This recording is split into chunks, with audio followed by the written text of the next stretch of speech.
You hear a ding and suddenly you drop whatever you're doing to check your phone to see what it is. Sound familiar? You stop in the middle of studying just to see if it was a text message, a DM, or any other type of notification. We all do it. It's something that constantly happens in our life.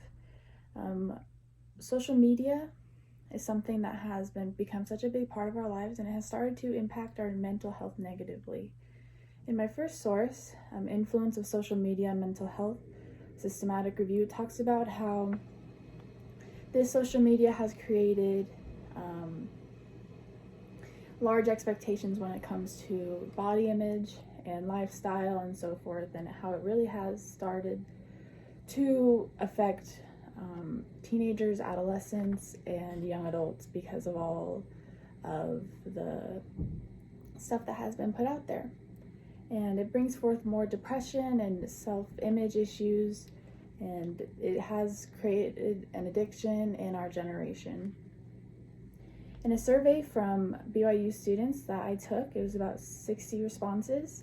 It was about social media and its effects on mental health. A large majority stated that they do realize that mental health issues are created more often because of social media. They agree that it creates them because of all the expectations that are put out there. And so we ask, what are we going to do about it? Well, President Nelson has suggested that we take a social media fast. This is one way to completely detox ourselves of the need to check social media. Now, you may find yourself still wanting to check social media, and we're going to go through a few different ways to kind of get rid of this addiction and this need to check social media. In my second source, called Mindfulness, Compulsive Social Media Use and Drives Stress, the Meditating Rules of Self-Esteem and Social Anxiety, talks about how we lack being in the present. We're always on our phone. We're always checking to see what's the next update, who's posted what, have I liked it, have I commented on it, and we really lack mindfulness. Mindfulness is being completely aware of your surroundings, being aware of who you are and what you're doing, and it's just become a habit just to look down and check Instagram constantly. But meditation and an effort to practice mindfulness can help reduce the feeling to constantly reduce that addiction and constantly feel the need to check social media. Now, the damage has already been done. Like, a lot of us do have that addiction to constantly be on social media. If you look around everywhere, people are on their phones. If you look around study rooms and study groups, people are on their phones. But mindfulness and meditation is a way to start to reverse that damage from feeling the need to constantly check social media. And it's important to also consider social etiquette. Now, oftentimes at dinner tables, people have their phones out, and it's important to be present in the moment and to talk with others, to smile with others, to make eye contact, put your phone away, and to really be present in the moment. My third source talks about how being on our phones affects us at bedtime. It affects us, our sleep habits, our ability to stay asleep, and our ability to fall asleep. It's called Bedtime Mobile Phone Use and Sleep in Adults.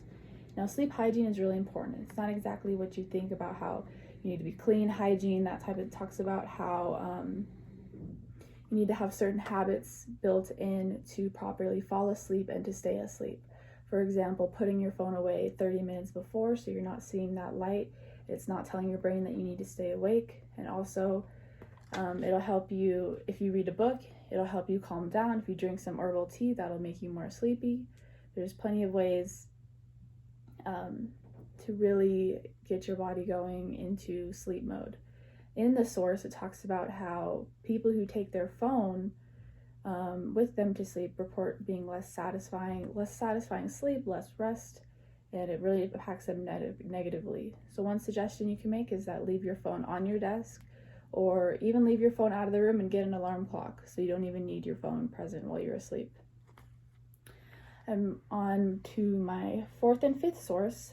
We're going to talk about how phones affect our academic performance. In the fourth source, it talks about cell phone usage and academic performance and experiment. And in the fifth source, it's effects of social media usage and social media multitasking on the academic performance of university students. Now, checking our phones constantly does damage our academic performance. It creates an inability to learn because students are constantly checking their phones, they're constantly trying to see what's up. And when your mind is constantly multitasking, there is an inability to learn properly. And this translates into lower test scores, lower grades, and lower efficiency. And as we have lower grades, you kind of turn into a less employable person because you aren't fully aware of the material you learned. You did not fully learn what was going on. And so it's important to also watch what you post because it will follow you. So future employers could check and see what's going on your social media, and it can affect you negatively. So in conclusion, it's important to put your phone down and live in the moment. Try to be more active. You can go visit someone. You could take a challenge to fast for a week and work on sleep hygiene and mindfulness and keep looking up. Thank you.